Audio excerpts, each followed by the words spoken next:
ನಮಸ್ಕಾರ ಕದಂಬ ನ್ಯೂಸ್ಗೆ ಸ್ವಾಗತ. ನಾನು ಸೋನಿಕಾ ಸುದೇಶ್. ಮೊದಲಿಗೆ ಮುಖ್ಯಾಂಶಗಳು. ಕಾಂಗ್ರೆಸ್ ಪಕ್ಷದ ಹಿರಿಯ ನಾಯಕ ಶಿವರಾಜ್ ಪಾಟೀಲ್ ಅವರ ಅಂತಿಮ ದರ್ಶನ ಪಡೆದ ಸಚಿವ ಈಶ್ವರ್ ಖಂಡ್ರೆ. ಮಕ್ಕಳ ಹಕ್ಕುಗಳ ವಿಶೇಷ ಗ್ರಾಮ ಸಭೆ ಕಾರ್ಯಕ್ರಮದಲ್ಲಿ ಭಾಗಿಯಾದ ಜಿಲ್ಲಾ ಪಂಚಾಯತ್ ಸಿಇಒ ಗಿರೀಶ್ ಬೋದೊಲೆ.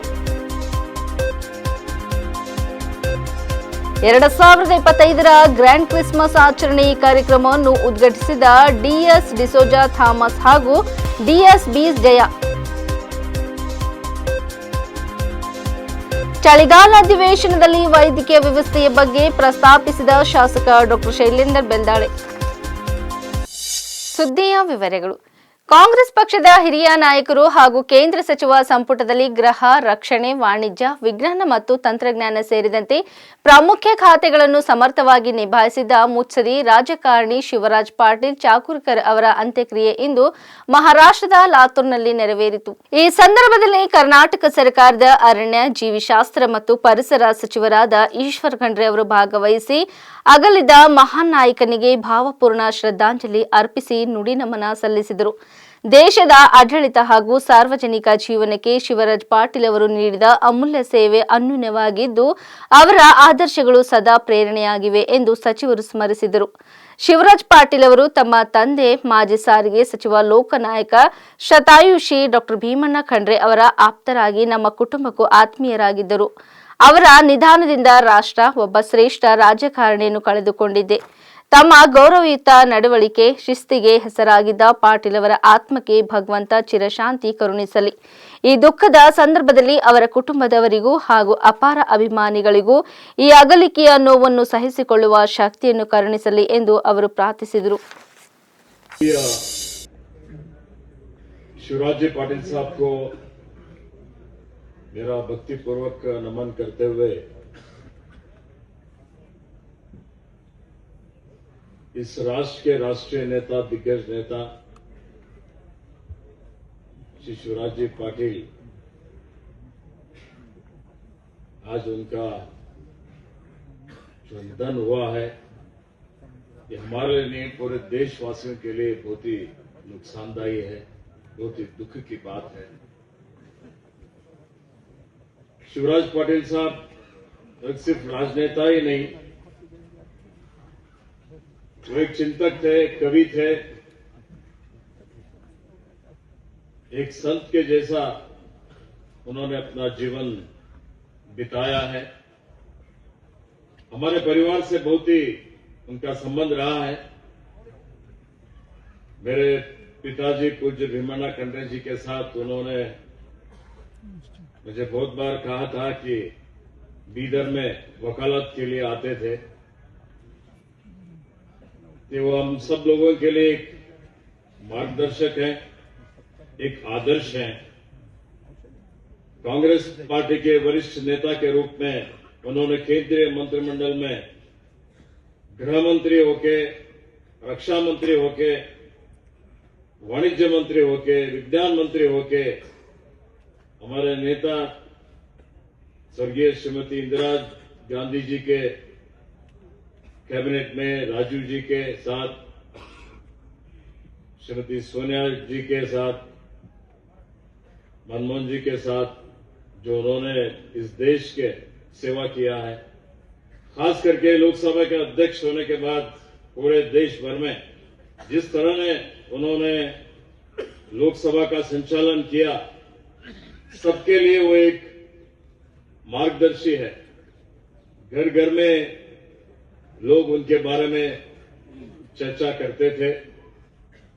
महाराष्ट्र के लिए नहीं, हमारे कर्नाटका इस भाग में बहुत बड़ा सामाजिक, आर्थिक, शैक्षणिक, धार्मिक, आध्यात्मिक क्षेत्र में भी उनका बहुत बड़ा योगदान रहा है।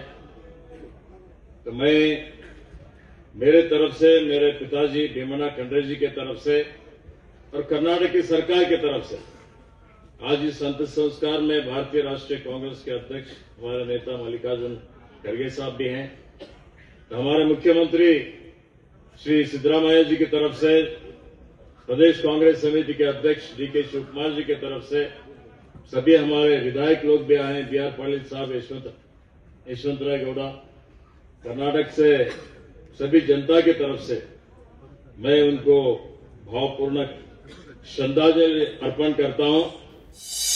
ಇಂದು ಗ್ರಾಮೀಣ ಅಭಿವೃದ್ಧಿ ಮತ್ತು ಪಂಚಾಯತ್ ರಾಜ್ ಇಲಾಖೆ, ಜಿಲ್ಲಾ ಪಂಚಾಯತ್ ಬೀದರ್ ಹಾಗೂ ತಾಲೂಕಾ ಪಂಚಾಯತ್ ಬೀದರ್ ಇವರ ಸಂಯುಕ್ತ ಆಶ್ರಯದಲ್ಲಿ ಶ್ರೀಮಂಡಲದಲ್ಲಿ ಆಯೋಜಿಸಿದ ಮಕ್ಕಳ ಹಕ್ಕುಗಳ ವಿಶೇಷ ಗ್ರಾಮ ಸಭೆ ಕಾರ್ಯಕ್ರಮವನ್ನು ಜಿಲ್ಲಾ ಪಂಚಾಯತ್ ಮುಖ್ಯ ಕಾರ್ಯನಿರ್ವಾಹಕ ಅಧಿಕಾರಿ ಗಿರೀಶ್ ಬೊದಲೆ ಅವರು ಉದ್ಘಾಟಿಸಿ ಮಾತನಾಡಿದರು.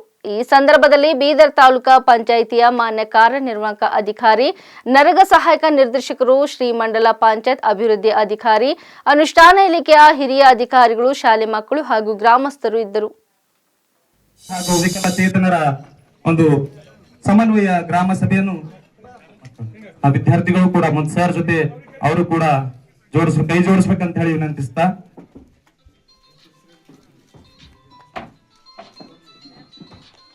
ಓಂ ಶ್ರೀ ಗುರು ಬಸವಲಿಂಗಾಯ ನಮಃ. ಹೇಳಕ್ಕೆ ಇಷ್ಟಪಡ್ತೀನಿ, ಅವರು ನಮ್ಮ ಈ ಒಂದು ಬೀದರ್ ಗಡಿ ಭಾಗದಲ್ಲಿರುವಂತಹ ಜಿಲ್ಲೆಯಲ್ಲಿ ಒಂದು ಜಲಸಂಚೆ ಎನ್ನುವಂತಹ ಕಾರ್ಯಕ್ರಮ ಕೇಂದ್ರದಿಂದ ಅವರಿಗೆ ರಾಷ್ಟ್ರ ಮಟ್ಟದಲ್ಲಿ ಪ್ರಶಸ್ತಿ ಪುರಸ್ಕೃತರು. ಈ ಭಾಗದಲ್ಲಿ ಎಲ್ಲೋ ಒಂದು ನೀರಿನ ಕಡಿಮೆ ಇದೆ ಅನ್ನೋದ್ರಲ್ಲಿ ಪ್ರತಿಯೊಂದು ಜಿಲ್ಲೆಯಲ್ಲಿ, ಪ್ರತಿಯೊಂದು ತಾಲೂಕದಲ್ಲೂ ಕೂಡ ಜಲ ಜೀವನ್ ಮಿಷನ್ ಆ ಯೋಜನೆ ಅಡಿಯಲ್ಲಿ ಡಾಕ್ಟರ್ ಗಿರೀಶ್ ಬೊದಲೆ ಸರ್ ಅವರು ಹಾಗೂ ವಿದ್ಯಾರ್ಥಿಗಳು, ಎಲ್ಲ ಮುಖ್ಯ ಅತಿಥಿಗಳು ಎಲ್ಲರೂ ಕೂಡ ಕಾರ್ಯಕ್ರಮದ 2ನೇ ಹಂತಕ್ಕೆ ಒಂದು ಕೇಕ್ ಕತ್ತರಿಸುವ ಮೂಲಕ ಅದಕ್ಕೆ ಚಾಲನೆ ನೀಡ್ತಾ ಇದ್ದಾರೆ. ವಿದ್ಯಾರ್ಥಿಗಳಿಗೆ ಒಂದು ಸಿಹಿ ತಿನಿಸುವ ಮೂಲಕ, ಮಕ್ಕಳ ಒಂದು ಗ್ರಾಮ ಸಭೆಯ ದಿವಸದಂದು ಮಕ್ಕಳಿಗೆ ಒಂದು ಸಿಹಿ ತಿನಿಸುವ ಮೂಲಕ, ಹಾಗೂ ಅದೇ ರೀತಿಯಾಗಿ ಇದು ತುಂಬಾ ಮಕ್ಕಳ ವಿಶೇಷ ಗ್ರಾಮ ಸಭೆ ಹಾಗೂ ಅಂಗವಿಕಲರ ಗ್ರಾಮ ಸಭೆಯನ್ನು ಗ್ರಾಮ ಪಂಚಾಯತಿ ವತಿಯಿಂದ ಆಯೋಜನೆ ಮಾಡಿದ್ದಾರೆ. ಅದರಲ್ಲಿ ನಾವು ಭಾಗವಹಿಸ್ತಾ ಇದ್ದೀವಿ. 14 ನವೆಂಬರ್ ಈ ದಿನ ಎಲ್ಲ ಕಡೆ ಮಕ್ಕಳ ದಿನಾಚರಣೆ ಮಾಡ್ತೀವಿ. ಆ ನಿಟ್ಟಿನಲ್ಲಿ ಗ್ರಾಮ ಪಂಚಾಯತಿಲೂ ಕೂಡ ಮಕ್ಕಳದ್ದು ಗ್ರಾಮ ಸಭೆ ಮಾಡಬೇಕು ಅಂತ ಆದೇಶ ಇದೆ. ಎಲ್ಲ ಪಂಚಾಯತಿಯಲ್ಲಿ, ಗ್ರಾಮ ಪಂಚಾಯತಿಯಲ್ಲಿ ಮಕ್ಕಳ ಗ್ರಾಮ ಸಭೆ ನಾವು ಮಾಡ್ತಾ ಇದ್ದೀವಿ. ಜೊತೆಗೆ ವಿಶೇಷವಾಗಿ ಮಹಿಳೆಯರ ಗ್ರಾಮ ಸಭೆ ಕೂಡ ನಾವು ಮಾಡ್ತಾ ಇರ್ತೀವಿ, ಅಂಗವಿಕಲರ ಗ್ರಾಮ ಸಭೆ ಕೂಡ ಮಾಡ್ತಾ ಇರ್ತೀವಿ. ಇದರ ಉದ್ದೇಶ ಏನಂದ್ರೆ, ನಮ್ಮ ಮಕ್ಕಳು ನಮ್ಮ ದೇಶದ ಭವಿಷ್ಯರು, ನಾಳೆ ಪ್ರಜೆಗಳು. ಮಕ್ಕಳ ಅಭಿವೃದ್ಧಿಗಾಗಿ ಗ್ರಾಮ ಪಂಚಾಯತಿಯಲ್ಲೂ ಕೂಡ ಸಾಕಷ್ಟು ಅನುದಾನ ಇಡ್ತಾರೆ. ನ್ಯೂ ಲೈಟ್ ಮಿನಿಸ್ಟ್ರಿ ಹಾಗೂ ಆಶೀರ್ವಾದ ಮಿನಿಸ್ಟ್ರಿ ಮತ್ತು ವಿವಿಧ ಕ್ರೈಸ್ತ ಸಂಘ ಸಂಸ್ಥೆಗಳ ಮೂಲಕ ಚನ್ನಬಸವ ಪಟ್ಟದೇವರ ರಂಗಮಂದಿರ ಬೀದರ್ನಲ್ಲಿ ಗ್ರ್ಯಾಂಡ್ ಕ್ರಿಸ್ಮಸ್ ಆಚರಣೆ 2025 ಕಾರ್ಯಕ್ರಮ ಹಮ್ಮಿಕೊಳ್ಳಲಾಗಿತ್ತು. ಈ ವೇಳೆ ಬೀದರ್ ಉತ್ತರ ಕ್ಷೇತ್ರದ ಡಿಎಸ್ ಡಿಸೋಜಾ ಥಾಮಸ್ ಮತ್ತು ಬೀದರ್ ದಕ್ಷಿಣ ಕ್ಷೇತ್ರದ ಡಿಎಸ್ಬಿ ಜಯ ಅವರು ಮತ್ತು ವಿವಿಧ ಸಮಾಜದ ಮುಖಂಡರು ಸೇರಿ ಕಾರ್ಯಕ್ರಮ ಉದ್ಘಾಟನೆ ಮಾಡಿದರು. ಈ ವೇಳೆ ಬೀದರ್ ಉತ್ತರ ಕ್ಷೇತ್ರದ ಡಿಎಸ್ ಡಿಸೋಜಾ ಥಾಮಸ್ ಅವರು ದೇವರ ಸಂದೇಶ ಕೊಟ್ಟರು. ಅವರ ಸಂದೇಶದಲ್ಲಿ ಯೇಸು ಕ್ರಿಸ್ತನು ಈ ಲೋಕಕ್ಕೆ ಬಂದ ಉದ್ದೇಶವೇನು, ಮನುಷ್ಯರ ಮತ್ತು ದೇವರ ಮಧ್ಯಸ್ಥಿಕೆ ವಹಿಸಿ ಆತನು ಸಂಧಾನ ಮಾಡುವುದಕ್ಕಾಗಿ ಹಾಗೂ ಜನರನ್ನು ರಕ್ಷಿಸುವುದಕ್ಕೆ ಬಂದಿದ್ದಾನೆ. ಅದೇ ರೀತಿ ಆತನ ಆಗಮನದ ಕುರಿತು ಹೇಳಿದರು. ಈ ವೇಳೆ ಅನೇಕ ಸಾಂಸ್ಕೃತಿಕ ಕಾರ್ಯಕ್ರಮಗಳನ್ನು ಹಮ್ಮಿಕೊಳ್ಳಲಾಗಿತ್ತು.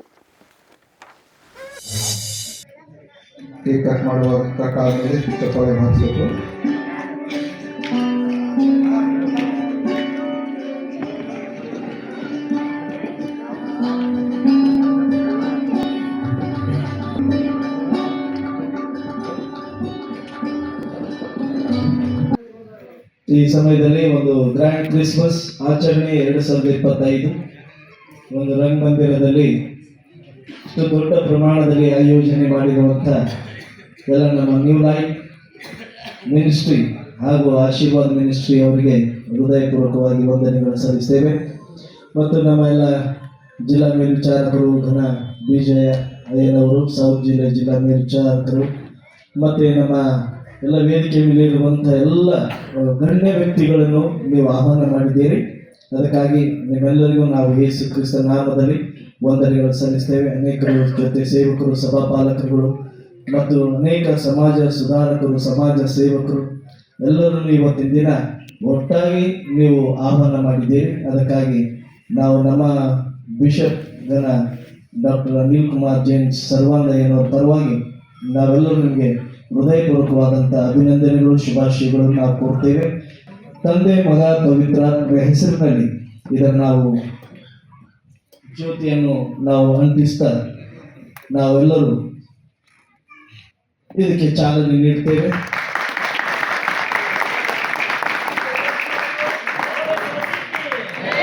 ಮೇರಿ ಮೇರಿ ಹ್ಯಾಪಿ ಮೇರಿ ಮೇರಿ ಹ್ಯಾಪಿ.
ಬೆಳಗಾವಿ ಸುವರ್ಣಸೌಧದಲ್ಲಿ ನಡೆಯುತ್ತಿರುವ ಚಳಿಗಾಲದ ಅಧಿವೇಶನದಲ್ಲಿ ಆರೋಗ್ಯ ಇಲಾಖೆಗೆ ಸಂಬಂಧಿಸಿದಂತೆ ಶಾಸಕರಾದ ಡಾಕ್ಟರ್ ಶೈಲೇಂದರ್ ಬೆಲ್ದಾಳೆ ಅವರು ಮಾತನಾಡಿದರು.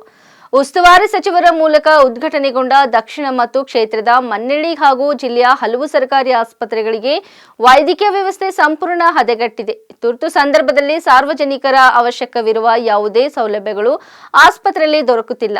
ಈ ಕುರಿತು ಆರೋಗ್ಯ ಸಚಿವರು ಮತ್ತು ಮುಖ್ಯಮಂತ್ರಿಗಳು ತಕ್ಷಣ ಸೂಕ್ತ ಕ್ರಮ ಕೈಗೊಂಡು ಸಾರ್ವಜನಿಕರಿಗೆ ಉಂಟಾಗುತ್ತಿರುವ ಸಮಸ್ಯೆಗಳಿಗೆ ಸೂಕ್ತ ಪರಿಹಾರ ಕಂಡುಕೊಳ್ಳುವಲ್ಲಿ ಸರ್ಕಾರ ಮುಂದಾಗುವಂತೆ ಸರ್ಕಾರದ ಗಮನಕ್ಕೆ ತರಲಾಯಿತು. ಆರೋಗ್ಯ ಇಲಾಖೆಗೆ ಬಂದರೆ ನಮ್ಮ ವಿಧಾನಸಭಾ ಕ್ಷೇತ್ರದ ಮನ್ನಳ್ಳಿ ಹಾಗೂ ಬೀದರ್ ಜಿಲ್ಲೆ ಸಾಕಷ್ಟು 1.5 ವರ್ಷದಿಂದ ಹಿಂದ್ಗಡೆ ನಮ್ಮ ಜಿಲ್ಲಾ ಉಸ್ತುವಾರಿ ಸಚಿವರು ಉದ್ಘಾಟನೆ ಮಾಡಿದ್ದಾರೆ. ಕಮ್ಯುನಿಟಿ ಹೆಲ್ತ್ ಸೆಂಟರ್ 1.5 ವರ್ಷ ಆಯ್ತು ಅಧ್ಯಕ್ಷರೇ, 10 ಕೋಟಿ ವೆಚ್ಚದಲ್ಲಿ ನಿರ್ಮಾಣ ಆಗಿದೆ. ಅಲ್ಲಿ ಒಂದು ಡಿ ಗ್ರೂಪ್ ನೌಕರು ಕೂಡ ನೇಮಕ ಆಗಿಲ್ಲ, ಒಂದು ಗೈನಕಾಲಜಿಸ್ಟ್ ಇಲ್ಲ, ಸ್ಪೆಷಲೈಸೇಷನ್ ಡಾಕ್ಟರ್ ಇದು ಅತಿ ನೋವಿನ ಸಂಗತಿ. ಯಾವ ಗ್ರಾಮೀಣ ಪ್ರದೇಶದ ಬಡ ಜನರ ಕಾಳಜಿ ಇದೆ ಅಂತ ಈ ಸರ್ಕಾರ ಹೇಳುತ್ತೆ. ಇನ್ನೂ ಕೂಡ ಒಂದು ಡಿ ಗ್ರೂಪ್ ನೌಕರಿ ಪೋಸ್ಟ್ ಮಾರ್ಟಮ್ ಯಾರ ಮರಣ ಹೊಂದ್ರೆ ಪೋಸ್ಟ್ ಮಾರ್ಟಮ್ ಮಾಡಕ್ ಕೂಡ ಒಬ್ಬ ಡಿ ಗ್ರೂಪ್ ನೌಕರಿ ಅಸಿಸ್ಟೆಂಟ್ ಸಿಗ್ತಾ ಇಲ್ಲ, ಮತ್ತೆ ಡಾಕ್ಟರ್ ಸಿಗ್ತಾ ಇಲ್ಲ. ಇದು ಬಹಳ ನೋವಿನ ಸಂಗತಿ ಅಂತ ಹೇಳಕ್ ಇಚ್ಛೆ ಪಡ್ತೀನಿ. ಮತ್ತೆ ಡ್ರಗ್ ಲಾಜಿಸ್ಟ್ ಏನ್ ಮಾಡ್ತಾ ಇದೆ ರಾಜ್ಯ ಸರ್ಕಾರದಲ್ಲಿ? ಯಾವ ಡ್ರಗ್ಸ್ ಪರ್ಚೇಸ್ ಮಾಡ್ತಾ ಇಲ್ಲ. ಯಾವ ನೀವು PSC ಹೋಗ್ರಿ CSC ಹೋಗ್ರಿ, ಡ್ರಗ್ಸ್ ಹೊರಗಿಂದ ಡಾಕ್ಟರ್ಸ್ಗಳು ಬರ್ಕೊಡ್ತಾರೆ. ಅಲ್ಲಿ ಏನು ಕೂಡ ಒಂದು ಆಂಟಿ ಸ್ನೇಕ್ ಆಗಲಿ, ಆಂಟಿ ರ್ಯಾಬಿಸ್ ಆಗಲಿ, ಇವು ಮೂಲಭೂತ ಏನು ಕಾಮನ್ ಏನು ಇಂಜೆಕ್ಷನ್ ಇರ್ತಾವ ಎಲ್ಲ ಆಸ್ಪತ್ರೆಯಲ್ಲಿ ಒದಗಿಸ್ಕೊಡ್ಬೇಕು ಅಂತ ನಾನು ಹೇಳಕ್ ಇಚ್ಛೆ ಪಡ್ತೀನಿ ತಾ ಮೂಲಕ ಅಧ್ಯಕ್ಷರೇ. 2001ರಲ್ಲಿ ದೆಹಲಿಯ ಸಂಸತ್ ಭವನದ ಮೇಲೆ ನಡೆದ ಭಯೋತ್ಪಾದಕ ದಾಳಿಯಲ್ಲಿ ಹುತಾತ್ಮರಾದ ಭದ್ರತಾ ಸಿಬ್ಬಂದಿಗೆ ಇಂದು ಉಪರಾಷ್ಟ್ರಪತಿ CP ರಾಧಾಕೃಷ್ಣನ್ ನೇತೃತ್ವದಲ್ಲಿ ಪುಷ್ಪ ನಮನ ಸಲ್ಲಿಸಲಾಯಿತು. ದಾಳಿಯ 24ನೇ ವಾರ್ಷಿಕೋತ್ಸವ ದಿನವಾದ ಇಂದು ಪ್ರಧಾನಿ ನರೇಂದ್ರ ಮೋದಿ ಮತ್ತು ರಾಜ್ಯಸಭೆಯ ಅಧ್ಯಕ್ಷರು ಆಗಿರುವ ಉಪರಾಷ್ಟ್ರಪತಿ ರಾಧಾಕೃಷ್ಣನ್ ಅವರು ಮೊದಲು ಗೌರವ ಸಲ್ಲಿಸಿದರು. ಈಗ ಹಳೆಯದಾದ ಸಂಸತ್ತು ಕಟ್ಟಡದ ಸಂವಿಧಾನ ಸದನ ಹೊರಗೆ ಪ್ರತಿ ವರ್ಷ ಡಿಸೆಂಬರ್ 13ರಂದು ಈ ದಿನವನ್ನು ಗುರುತಿಸಲು ಒಂದು ಕಾರ್ಯಕ್ರಮವನ್ನು ಏರ್ಪಡಿಸಲಾಗುತ್ತದೆ. CISF ಸಿಬ್ಬಂದಿ ಗೌರವ ವಂದನೆ ಸಲ್ಲಿಸಿದರು. ನಂತರ ವಾರ್ಷಿಕೋತ್ಸವವನ್ನು ಗುರುತಿಸಲು ಮೌನ ಶ್ರದ್ಧಾಂಜಲಿ ಆಚರಿಸಲಾಯಿತು. 2023ರವರೆಗೆ CRPF ಸಲಾಮಿ ಶಾಸ್ತ್ರ ನೀಡುತ್ತಿತ್ತು. ಕಾಂಗ್ರೆಸ್ ನಾಯಕಿ ಸೋನಿಯಾ ಗಾಂಧಿ, ಲೋಕಸಭೆಯ ವಿರೋಧ ಪಕ್ಷದ ನಾಯಕ ರಾಹುಲ್ ಗಾಂಧಿ ಮತ್ತು ಅವರ ಸಹೋದರಿ ಪಕ್ಷದ ಹಿರಿಯ ನಾಯಕಿ ಪ್ರಿಯಾಂಕಾ ಗಾಂಧಿ ವಾದ್ರಾ ಕೂಡ ಕಾರ್ಯಕ್ರಮದಲ್ಲಿ ಉಪಸ್ಥಿತರಿದ್ದರು. ಕೇಂದ್ರ ಸಚಿವರಾದ ಕಿರಣ್ ರಿಜಿಜು, ಜಿತೇಂದ್ರ ಸಿಂಗ್ ಮತ್ತು ಅರ್ಜುನ್ ರಾಮ್ ಮೇಘವಾಲ್ ಕೂಡ ಹುತಾತ್ಮ ಸಿಬ್ಬಂದಿಯ ಛಾಯಾಚಿತ್ರಗಳಿಗೆ ಪುಷ್ಪಗುಚ್ಛ ಅರ್ಪಿಸಿದರು.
ನಾಳೆ ದೆಹಲಿಯ ರಾಮ್ಲೀಲಾ ಮೈದಾನದಲ್ಲಿ ನಡೆಯಲಿರುವ ಚುನಾವಣಾ ಆಯೋಗ ವಿರುದ್ಧ ಮತಗಳ್ಳತನ ಪ್ರತಿಭಟನೆಯಲ್ಲಿ ಭಾಗವಹಿಸಲು ಇಂದು ದೆಹಲಿಗೆ ಹೋಗುತ್ತಿದ್ದೇನೆ. ನಾಳೆ ಮುಖ್ಯಮಂತ್ರಿಗಳು ಬಂದು ಭಾಗಿಯಾಗುತ್ತಾರೆ ಎಂದು ಉಪಮುಖ್ಯಮಂತ್ರಿ ಡಿಕೆ ಶಿವಕುಮಾರ್ ತಿಳಿಸಿದ್ದಾರೆ.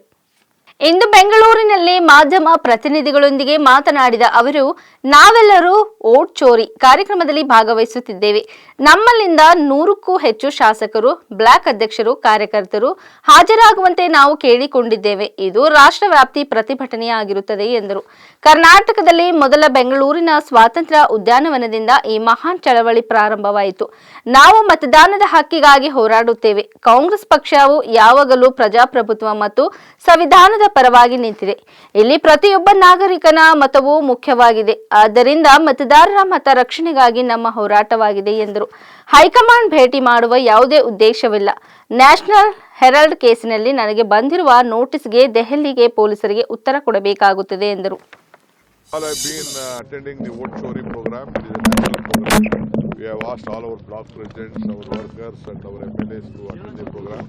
More than 1,000 of them from Karnataka, we are attending the program. We have arranged all transportation, lodging and everything to there.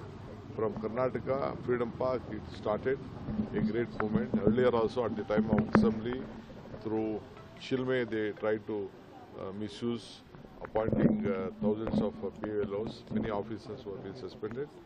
We will take up this matter. We will fight for the right of the vote. It is our Congress party has always stood for the democracy and the constitution, and every citizen's vote is important. So we will fight and we will protect them. No matter whatever the elections are, elections will come, elections will go. But the Congress remains to fight for the people's right. ಇಲ್ಲಿವರೆಗೆ ಸುದ್ದಿ ಕೊಟ್ಟಿದ್ದು ನಾನು ಸೋನಿಕಾ ಸುದೇಶ್. ಮುಂದಿನ ಸುದ್ದಿಯೊಂದಿಗೆ ಮತ್ತೆ ಭೇಟಿಯಾಗೋಣ. ವಂದನೆಗಳು.